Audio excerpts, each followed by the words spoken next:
अस्सलाम वालेकुम एवरीवन। तो आज हम तारीख़ तिब में पढ़ेंगे ईरानी तिब तारुफ इंट्रोडक्शन।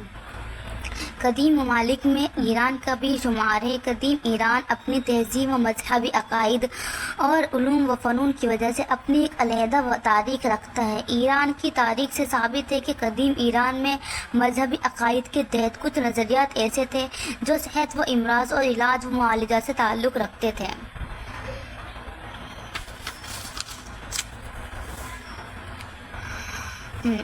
और बाद में भी तिब की तरक्की व फ़रोग़ में ईरान ने गिरा कदर खिदमत अंजाम दी।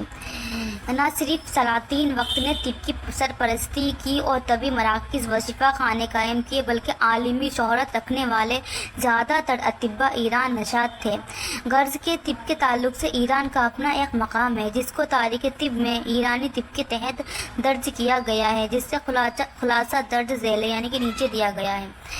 तिब कदीम ईरान में अविस्ता या जर तश्ती बाबिल ईरान की एक कदीम मजहबी किताब है। ये किताब इंतहाई ज़ख़ीम है जो हज़ारों सफ़हात और कई जिल्दों पर मुश्तमिल है। सफ़ा बोले तो पेज। इस किताब से कदीम ईरानियों ने के मजहब और तहज़ीब व तमद्दुन से मुताल्लिक़ मालूमात अख़ज़ की गई है। अविस्ता से इल्म होता है कि तकरीबन 7000 BC के करीब ईरान में ज़रतश्त नाम का एक बहुत बड़ा मजहबी पेशवा गुज़रा। ज़रतश्त ने आतिश परस्ती पर मबनी एक मजहब की बुनियाद डाली जिसके मानने वाले मजूसी आतिश परस्त कहलाए। मजूसियों का मानना था कि ज़रतश्त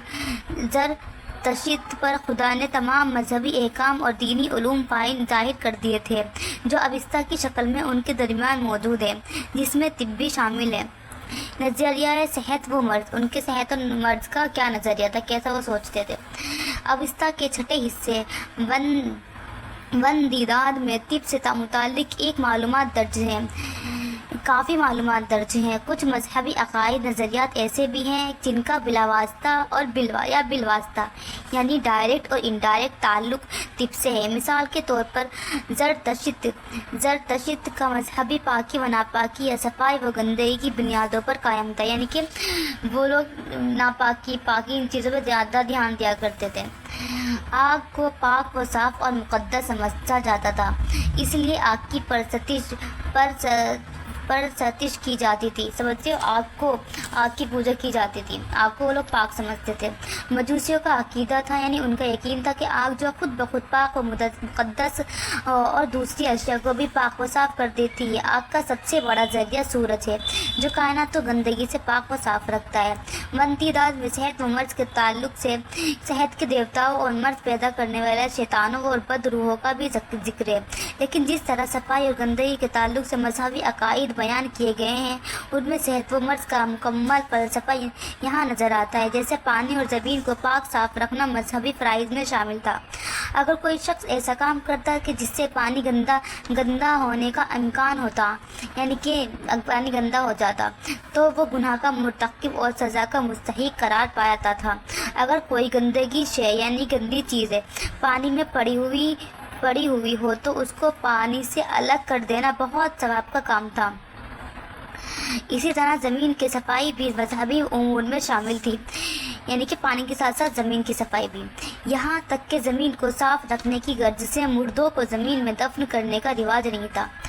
मुर्दों को ज़मीन में दफन नहीं कर देते कि ज़मीन गंदी हो जाएगी इस वजह से, बल्कि मुर्दों को ख़ास किस्म की मीनारों में टांग देते थे। यानी एक मीनार हुआ करती, मीनार तो उसमें टांग दिया करते थे। अब टांगते भी क्यों थे, उसका भी रीज़न है, जिसकी दो वजहात हैं, यानी कि दो वजह हैं। एक तो ये वजह है कि कोई जानवर लाश को उठाकर न ले जाए और इसको जगह बे जगह डालकर पानी और ज़मीन को आलूदगी का सबब बने।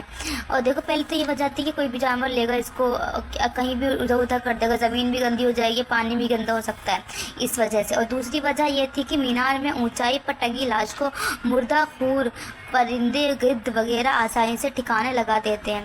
यानी वो ऊपर खड़ी है ना, तो वहाँ पे ऊपर है तो उनको जो हवा में परिंदे रहते हैं जो लाश को ठिकाने यानी खाने पीने का काम करते हैं, तो उनके लिए इजी हो जाएगा। ज़मीन और पानी की सफाई के अलावा दूसरी चीज़ों की सफाई का ख्याल रखना भी मजहबी फ़राइज़ में शामिल था, जैसे गिर्द गुब्बार और कूड़ा करकट को साफ करते रहना, पालतू जानवरों की सफाई का ख्याल रखना, घरेलू मक्खियों से تحفظ خاص طور سے لازمی تھا۔ ان کو موت کا سبب تصور کیا جاتا تھا۔ مکھیوں کو وہ لباس یا اشیاء جو کسی شخص کے خون کے یا بول و براز سے آلودہ یعنی اسپوائل ہو جاتے تھے ان کو پوری طرح تباہ کر دینا لازمی تھا۔